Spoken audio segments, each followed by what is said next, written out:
కానీ అందరూ పెద్ద పెద్ద స్టార్స్ ఇప్పుడు విజయ్ దేవరకొండ గారు బిట్లోనే ఉన్నారు. అదే బాధ నాకు. ఇప్పుడు ఏమవుతుందంటే అందరూ ఉన్నప్పుడు మనం ఎక్స్పెక్ట్ చేస్తాం. అవును, వి ఎక్స్పెక్ట్ సంథింగ్ కదా, ఆ ఎక్స్పెక్టేషన్ లేనప్పుడు డిసప్పాయింట్మెంట్ ఉంటుంది. అవును, వాళ్ళ ఫ్యాన్స్ కూడా డిసప్పాయింట్మెంట్ ఉంటుంది. అవును, కరెక్టే. అది రాంగ్. అది చాలా మంది చేసే తప్పు పని ఏంటంటే ఇలాంటి స్టార్స్ని పెట్టేసి అనౌన్స్ చేస్తారండి. అవును, అందరూ పరిగెత్తుకొని వస్తారు. వస్తే అక్కడ ఉండదు. ఆ లేనప్పుడు డిసప్పాయింట్మెంట్ అవుతుంది. వాళ్ళ హీరోని అలా చూడడం ఎవరో డిసప్పాయింట్మెంట్ ఉంటుంది. తగినంతగా కనిపించలేదని ఒకటి. ఇప్పుడు నాలాంటి వాళ్ళని పెడితే ఏమి ఊరికే వచ్చి నిలబడి ఏదో కత్తి పెట్టుకుంటే ఏం ప్రయోజనం అండి? సినిమా నచ్చిందా? నాకు ఐఎమ్ మాస్ సినిమా గోవర్ అండి. ఫ్రాంక్గా చెప్పాలంటే నాకు ఫస్ట్ హాఫ్ కొంచెం డ్రాగీగా అనిపించింది. ఒక అరగంట తీసేయచ్చు.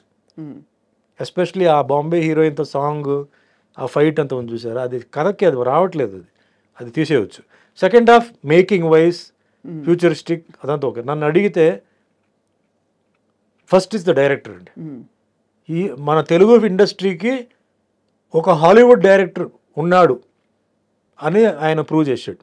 నాగి గ్రేట్, నాగశ్విన్ గారు. Salute.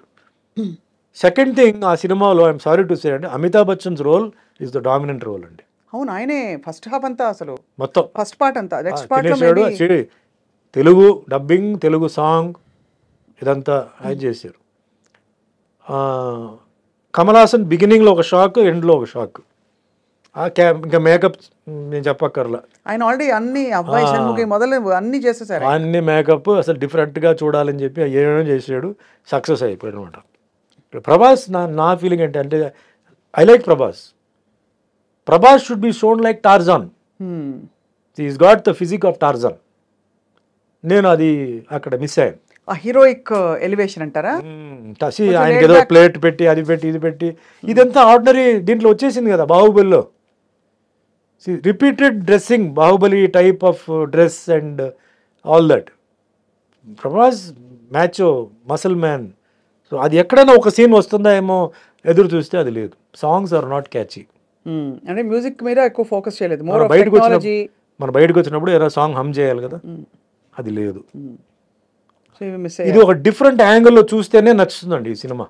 Hit movies, hit that's collected crores, అదంతా ఓకే. అదంతా ఫస్ట్ పార్ట్ అది okay. Now the second part వచ్చేటప్పటికే you have to people will be thinking ఏంటి, because the hype was so much. Amitabh Bachchan, Prabhas, so many people are there. అది ఇది ఇందులో మీరు కలియుగ ప్రత్యక్ష దైవం పాత్ర వేశారు కాబట్టి ఇది కూడా ఒక అవతార పురుషుడి పాత్ర. కల్కి అవతార అంతా ఉంది. నాకు అక్కడ ఏమి నేను మిస్ అయ్యన్న ఫీలింగ్ నాకు లేదు. I don't feel. But fantastic making, Ashwini Dutt గారిది మేకింగ్, సెట్స్ కానీ అవన్నీ కానీ బ్రహ్మాండం. డైరెక్టర్ ఈజ్ సూపర్ బ్రెయిన్ అండి. ఓన్లీ థింగ్ మామూలు వాళ్ళకి కొంచెం అర్థం చేసుకోవాలంటే కొంచెం టైం పడుతుంది. అవన్నీ కొంచెం మహాభారత అవన్నీ కొంచెం ఇది చేయాలండి. ఇప్పుడు మాస్ గోవర్స్కి ఏముందండి ఆ సినిమాలో? రెగ్యులర్గా ఈ స్టెప్స్, ఫైట్స్, అంటే వెరైటీ ఫైట్స్ అలాంటి అంటే ఏమి లేదు. రొటీన్ ఫైట్సే ఉంది. కరెక్ట్, అవును. Nothing great.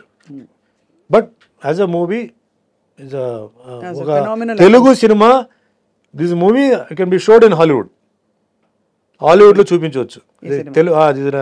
Indian film, Telugu language, Indian director, cameraman I think is from foreign. So అది తెలుస్తుంది, ద డిఫరెన్స్ తెలుస్తుంది. గ్రాఫిక్స్ బ్రహ్మాండంగా ఉందండి. గ్రాఫిక్స్ అని తెలియట్లేదు. So previous films and all that, though graphics అయినా గ్రాఫిక్స్ కనపడుతున్నాయి. దీంట్లో బ్రహ్మాండంగా చాలా పాలిష్డ్గా చేశారు. సో ఆల్ టెక్నీషియన్స్కి, డైరెక్టర్కి, actors all put in there effort in to it. Great అనమాట అది. నైస్.